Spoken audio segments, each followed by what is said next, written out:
Hello friends, કેમ છો તમે બધા? એલએલબીની પરીક્ષા બહુ જ નજીક છે. 20 ડિસેમ્બર 2025ના દિવસે આપણી પરીક્ષા છે. એટલે કમસે કમ એક જ મહિનો આપણી પાસે બાકી છે. તો આપણે જોઈ લઈએ કે આઈએમપી કયા કયા છે, કયા કયા ક્વેશ્ચન્સ કરવાના છે.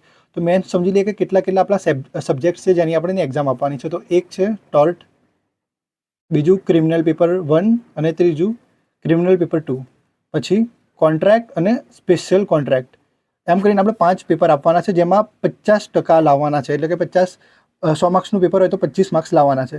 અને એ પછી પણ બીજા 2 સબ્જેક્ટ છે જેમ ખાલી પાસ જ કરવાના છે, જેના માર્ક્સ મેન સબ્જેક્ટમાં કાઉન્ટ થવાના નથી. એ છે કોન્સ્ટિટ્યુશન અને લો જનરલ્સ. ઓકે, તો આજે સમજી લઈએ કે ટોર્ટની કઈ કઈ આઈએમપી છે. તો આઈએમપી સમજીએ પછી પહેલાં જોઈ લઈએ કે પેપર સ્ટાઇલ બી કઈ રીતે હશે, આઈએમપીમાં કંઈક ચેન્જીસ થઈ શકે છે કે નહીં, અને આઈએમપીના આન્સર્સ કયા કયા છે એ પણ સમજીશું.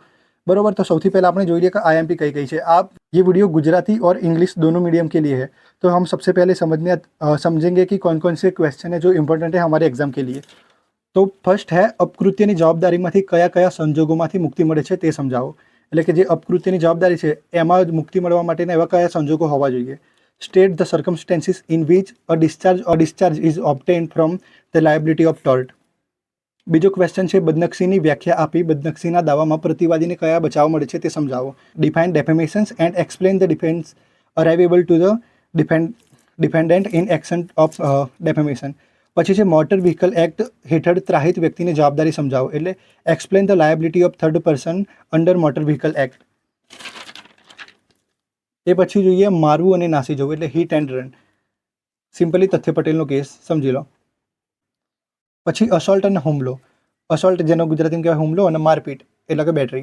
પછી ભોપાલ ગેસનો લીક કેસ એટલે ભોપાલ ગેસ કેસ। પછી ગ્રાહક સુરક્ષા પરિષદ એટલે કન્ઝ્યુમર પ્રોટેક્શન ફોર્મ્સ। પછી ડૉક્ટરની જવાબદારી લાયબિલિટી ઓફ ડૉક્ટર્સ। જાહેર ઉપદ્રવ અને ખાનગી ઉપદ્રવ public nuisance and private nuisance. ઉબી જસ ઇબી રેમેડિયમ। પછી ઉપેક્ષા। પછી ગેરકાયદેસર કેદ એટલે કે ફોલ્સ ઇમ્પ્રિઝનમેન્ટ। પછી રાયલેન્ડ એન્ડ ફ્લેચરનો કેસ એટલે કે એ શોર્ટમાં બી પૂછાઈ શકે છે અથવા તો લોંગમાં બી પૂછાઈ શકે છે। પછી ગ્રાહક તકરાર કન્ઝ્યુમર ડિસ્પ્યુટ્સ। પછી અનધિકૃત પ્રવેશ અને શરૂઆતથી જ અનધિકૃત પ્રવેશ એ શોર્ટ અથવા તો લોંગ બંનેમાં પૂછાઈ શકે છે। ટ્રેસપાસ and ટ્રેસપાસ app ઇનિશિયો।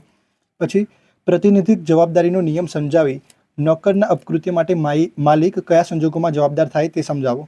Explain the rule of vicarious liability state with an illustration on in which circumstances a master is liable for the tort of a servant. Okay, તો પેપર સ્ટાઇલ શું છે એ સમજવા માટે તમે કમેન્ટ કરી દેજો। હું એ માટે એક વિડીયો બનાવી દઈશ। આઈએમપી કોઈ પણ પ્રકારની ચેન્જ થવાની હશે તો હું એનો વિડીયો બનાવી દઈશ।